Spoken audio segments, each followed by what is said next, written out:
देवत्व को बिना देखे उसकी हमने स्थापना नहीं की है। समरांगण सूत्रधार की रचना आचार्य भोज ने की। आचार्य प्रोफेसर विजय शंकर शुक्ल जी भी आज हमारे बीच उपस्थित है। आज हमारे बीच विशिष्ट वक्ता के रूप में प्रोफेसर श्यामदेव मिश्र जी उपस्थित हैं। आप ज्योतिष शास्त्र के मूर्धन्य विद्वान हैं। अज्ञानतिमिरान्धस्य ज्ञानाञ्जनशलाकया चक्षुरुन्मीलितं येन तस्मै श्री गुरुवे नमः।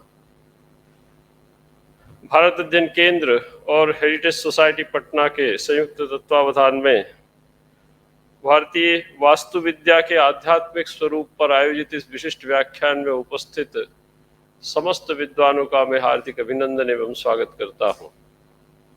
जैसा कि आप सभी को विदित है, आज हमारे बीच विशिष्ट वक्ता के रूप में प्रोफेसर श्यामदेव मिश्र जी उपस्थित हैं। आप ज्योतिष शास्त्र के मूर्धन्य विद्वान हैं, वास्तुविद्या के रहस्यों से परिचित है और भारत अध्ययन केंद्र में वास्तुविद्या संबंधी एक पाठ्यक्रम अनुमोदित हो चुका है और आशा है कि आगामी कुछ महीनों में लागू भी हो जाएगा। उसमें आपका विशेष मार्गदर्शन रहा उसके निर्माण में, और तत्संबंधी आचार्य प्रोफेसर विजय शंकर शुक्ल जी भी आज हमारे बीच उपस्थित है, जो इंदिरा गांधी राष्ट्रीय कला केंद्र के स्थानीय केंद्र के निदेशक हैं।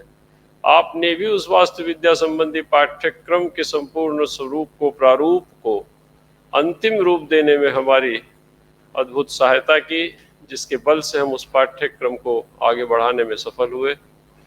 और वह पाठ्यक्रम जब कभी भी लागू होगा तो आप सभी विद्वानों के सहयोग से विद्यार्थी उस पाठ्यक्रम में वास्तुविद्या से लाभान्वित हो सकेंगे। वास्तुविद्या भारतवर्ष की प्राचीन विद्या है। वेद में इसका मूल माना जाता है, जैसा कि विज्ञानेंद्र जी ने बताया।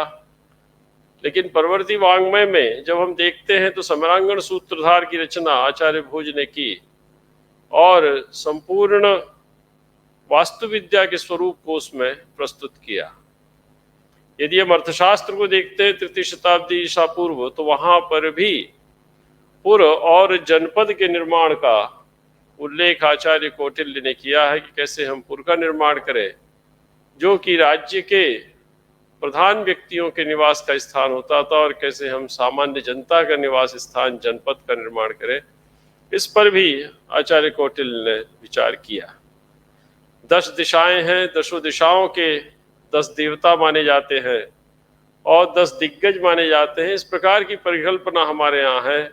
हमने प्रकृति के किसी भी अंश में देवत्व को बिना देखे उसकी हमने स्थापना नहीं की है। प्रकृति कण कण में हमने देवत्व को देखा है, चाहे वो जड़ हो चाहे चेतन।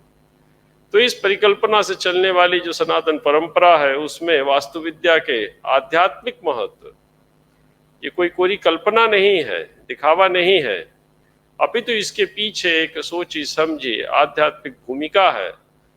और जब तक उस आध्यात्मिक भूमिका से व्यक्ति परिचित नहीं होता, मैं समझता हूँ कि इस विद्या के प्रति आदर भाव उत्पन्न नहीं होता और हम उन व्यक्तियों को जवाब देने में समर्थ हो पाते हैं जो इस वास्तुविद्या को इंजीनियरिंग से अलग मानते हैं, इसको केवल एक श्रद्धा का विषय मानते हैं।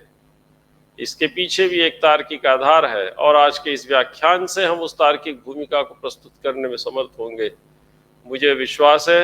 मैं पुनः आदरणीय श्यामदेव मिश्र जी का, आदरणीय प्रोफेसर विजय शंकर शुक्ल जी का, जो इस सत्र की अध्यक्षता करने के लिए उपस्थित है, और इसके साथ ही हेरिटेज सोसाइटी के प्रोफेसर अनंत आशुतोष द्विवेदी जी का, और हमारे संचालक ज्ञानेंद्र नारायण राय जी का, जिनके संकल्प से यह आज संभव हो पा रहा है।